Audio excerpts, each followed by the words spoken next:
Have you ever wondered why some of the smartest, most successful people, people who've achieved so much, sometimes just end up profoundly unhappy? Hmm.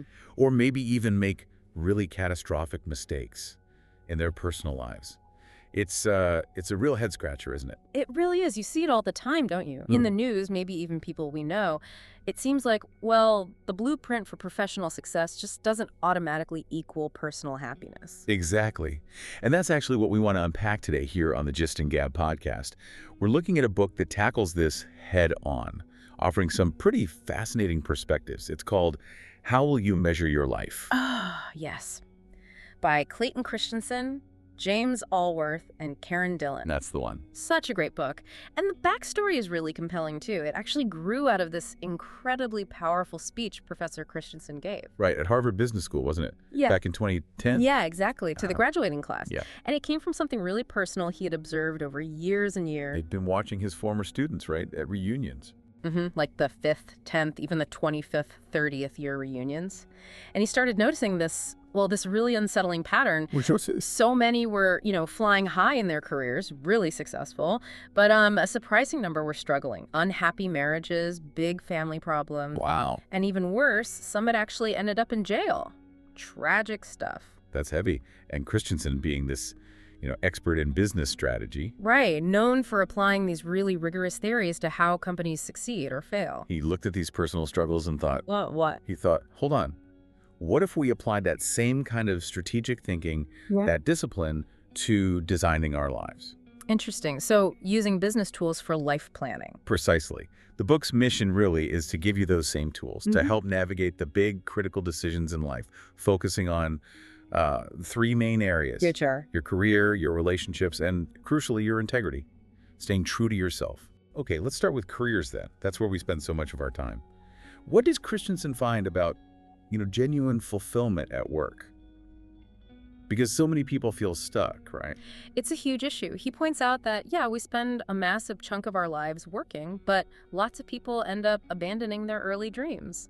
Often for, money or practicality. Yeah, the sensible choice. Right. And he brings in that Steve Jobs quote, the only way to be truly satisfied is to do what you believe is great work. And the only way to do great work is to love what you do. Classic. Exactly. So Christensen then breaks down how to find that love, that satisfaction, into this kind of three-part strategy. Okay, I'm intrigued. What's part one? Part one is digging deep to find the career factors that really make you tick. And it's often not what you think. Meaning not just the salary. Definitely not just the salary. He really challenges that idea. He uses Frederick Herzberg's work here, the motivation theory. Oh, Herzberg. Yeah, I remember that. Yeah. Hygiene factors versus motivators. That's it. Herzberg identified these hygiene factors, things like salary, job security, the working conditions, company policies. The basics you need so you're not miserable. Precisely. If they're bad, you're dissatisfied. But here's the kicker, Christensen highlights. Even if they're great, they don't actually motivate you. They just stop you from being unhappy. So they remove the negative, but don't add the positive passion. You got it. So what does add that positive? What are Herzberg's motivation factors? Those are the things that truly drive job love. We're talking about challenging work, getting genuine recognition, having real responsibility, opportunities to learn and grow personally. That makes sense. Think about people who choose, say, lower-paying work in a nonprofit. They're often driven by these motivators, right? The impact, the challenge. Yeah, the meaning behind it. It's like that old saying. Find a job you love and you'll never work a day in your life. That really captures the essence of focusing on motivation factors. Crucial distinction. It's not just about avoiding dissatisfaction, but actively finding what fuels you. Okay, so understand your motivators is step one. What's step two? You mentioned balancing calculation and serendipity. Exactly. So calculation is your plan, right? Your initial career goal, your deliberate strategy. Like Christensen wanting to be a Wall Street Journal editor. Right. That was his calculated path. But then serendipity comes in those unexpected opportunities that just pop up. Emergent strategies, he calls them. And Christensen's own life is a great example. Absolutely. He didn't become a WSJ editor. He went into consulting, started a company. Ended up a Harvard professor. Yeah, at 37. Totally different path than planned. These were emergent opportunities he spotted and pivoted towards. It shows how vital it is to be open, to adapt your strategy as you go. Okay, but how do you know if one of these unexpected turns, or even your original plan, is actually a good bet? How do you test it? Good question. And this leads to another key concept, discovery-driven planning. The core question here is, what has to prove true for this strategy, this opportunity to actually work?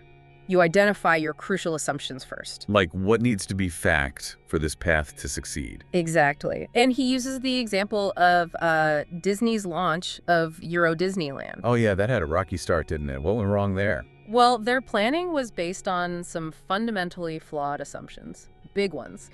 Like, they assumed European visitors would stay for, say, 3 days, just like they did in the U.S. parks. But they didn't. Nope. Turns out, because the park was smaller and culturally different, people mostly stayed for just 1 day. That completely threw off their entire financial model, their whole strategy. Ouch. So the lesson for us. Always question and test your assumptions about a job or a new path before you fully commit. Don't just assume it'll be great based on, the job title or the company name. Ask, what has to be true for me to thrive here? And then check if those things are actually true. Constant reality checks. Yeah. Makes sense. Okay, so know your motivators, balance planning with seizing opportunities while testing assumptions. What's the third part of the career strategy? Allocating resources. Yes. And this ties everything together. The idea is that a company's real strategy isn't what's written in some glossy report. It's where the money and people actually go. Bingo. It's revealed by how it allocates its resources, time, talent, money. That shows what truly matters. The Apple example in the book illustrates this so well. In the 90s, after Jobs left. Yeah, they had this official strategy to launch a new operating system, but it kept failing. Why? Because the teams weren't aligned. They were putting resources into their own pet projects. Exactly. Resources were misallocated, focused on internal interests, not the big strategic goal. It wasn't until Jobs came back that he got everyone focused, reallocated those resources ruthlessly. Right. Andy Grove from Intel had that great line. To understand a company's strategy, look at what they actually do, rather than what they say they will do. Powerful. And so Christensen applies that directly to us, to our personal lives and careers. So. Ask yourself, where is my time and energy actually going? My personal resources. Am I truly investing them in the things I say are most important in my work? Or do my actions, my calendar, my daily efforts tell a different story? Oof. That's a confronting question. Looking at my actual time allocation versus my stated goals, yeah, sometimes they don't quite match up. It really hits home. It's a powerful mirror, isn't it? Your actions reveal your true operational strategy for your career, regardless of your intentions. Okay, wow. Lots to think about for the career piece. But Christensen stresses that this isn't the whole picture for a fulfilling life, right? Relationships are just as critical. Absolutely critical. He's very clear. A truly meaningful life requires happy family connections, strong relationships. You can't just succeed at work and call it a win. And what's the key factor for building those strong bonds, according to him? It boils down to one main thing: consistently investing your time. Time. Seems simple, but it's profound in its application. And he uses another really interesting business analogy here. The idea of good money and bad money investments. Okay, good money versus bad money. Explain that. How does it relate to family? So in business, good money is when you invest small amounts early on in a new venture. You're patient. You allow for learning, trial and error. You nurture it without demanding huge immediate returns. So patient capital, letting things grow organically. Right. You're ensuring it develops in the right direction. Now, bad money. Let me guess. The opposite. Pretty much. That's when a company waits until its main business is struggling, maybe even failing. Then, in a panic, it throws a massive amount of money at some new, unproven strategy. A desperate, rushed investment. Exactly. Often skipping that crucial learning phase, that trial and error. It's high risk, reactive, and often leads to huge losses. Okay, I think I see the connection he's making to relationships. Yeah. If you neglect your family for years, pouring all your time and energy into your career, that's like not investing the good money early on. Precisely. You're starving the relationship of that crucial, consistent, early investment of time and attention. And then when a crisis hits, maybe a problem with a child, or your spouse feels totally disconnected, you try to fix it with a sudden, huge injection of bad money, like that one big expensive vacation, or suddenly trying to be super dad for a weekend. But it often doesn't work, does it? Because the foundation isn't there. Exactly. It's often too little, too late. The damage from neglect is done. The lesson is crystal clear. Strong relationships, like successful ventures, need that continuous, patient, early investment of your time and energy. The good money approach, not 11th hour crisis management. That's a really powerful, maybe even sobering analogy. Yeah. Relationships need nurturing, not just emergency repairs. Okay, so we've got career strategy and relationship investment. What's the third pillar Christensen identifies? This one's fundamental. Maintaining personal integrity. Basically, staying out of trouble, staying true to your moral compass. This is where he gets really serious about avoiding those catastrophic life mistakes we talked about at the beginning. The ones that can derail everything. Everything. And his core advice here is actually quite similar to business strategy again. Just like a company needs clear goals. Individuals need a clear life purpose. Exactly. You have to define what you stand for, what kind of person you want to be. How do you go about doing that? He breaks it down, right? He does, into 3 parts for setting these life goals. First is likeness. Likeness. Yeah, figuring out your vision for yourself. What kind of person do you fundamentally want to become? This touches on your identity, your core values, your morality, maybe your spiritual beliefs. That sounds like deep work. It is. He stresses this isn't something you figure out overnight. It can take years of really honest thinking and reflection. Okay, so define your likeness. What's next? Second is fostering a deep commitment to that purpose you've defined. It's not enough to just know it. You have to be profoundly committed to living it day in, day out. That commitment is your anchor. Makes sense. And the third part, something about metrics. Right. Choosing the correct metrics.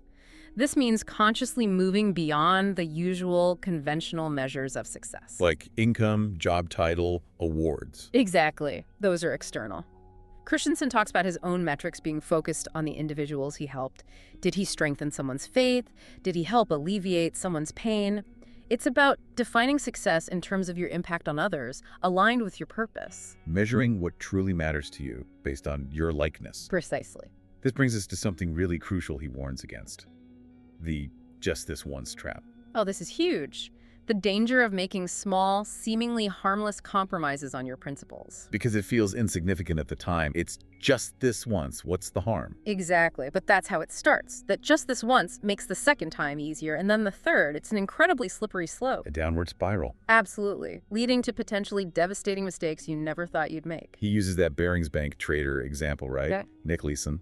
Yeah, a truly chilling story. It started with a relatively small error, a mistake he tried to cover up. Thinking, I'll just fix it later, just this once. Right, but that just this once cover-up required another, slightly bigger one, and it kept escalating. Each step seemed small, marginal, until he'd racked up, what was it, $1.3 billion in hidden losses. It bankrupted a 200-year-old bank, and he ended up in prison. All starting from those seemingly small, just this once decisions. Wow. The book quotes something really stark about this. Yeah, it says something like, many people convince themselves they can violate their rules just this once. None of these things feel life-changing at first. The marginal cost seems low, but they add up, turning you into the person you never wanted to be. It's terrifying how small choices accumulate. It is. And that leads to Christensen's really blunt conclusion on integrity. Which is? He says, basically, it's easier to hold to your principles 100% of the time than it is to hold to them 98% of the time. Easier to be 100% than 98%. That sounds counterintuitive. Think about it. If you decide you'll never cross a certain line, the decision is made. There's no ambiguity. But if you allow yourself that 2% wiggle room, that just this once possibility. Then every time you face that temptation, you have to debate it. You have to decide again. Exactly. You open the door to rationalization, to compromise. Holding the line 100% of the time simplifies the decision and protects you from that slippery slope. It demands unwavering adherence to your purpose. No exceptions. That's a powerful, demanding standard. So pulling it all together, finding career fulfillment, nurturing relationships, maintaining integrity. It's about being intentional, proactive, applying strategic thinking not just to your job, but to your whole life. Using these frameworks, motivators, emergent strategy, resource allocation, good money investment, clear purpose, 100% integrity to consciously design a life of meaning. And the book, it doesn't just hand you the answers on a plate. No, not at all. It's not a prescription. It gives you these powerful conceptual tools, these ways of thinking drawn from decades of rigorous business research. But it's up to you to use them, to reflect, and to figure out the answers for your own unique life. It definitely reframes things, using those business concepts for life's big questions. A really thought-provoking approach. It really is. So as we wrap up thinking about Christensen's work, maybe the question for everyone listening is this. Given everything we've explored at applying these kinds of principles to life, how will you start to redefine what success truly looks like for your life, moving beyond just the traditional measures, maybe even starting today?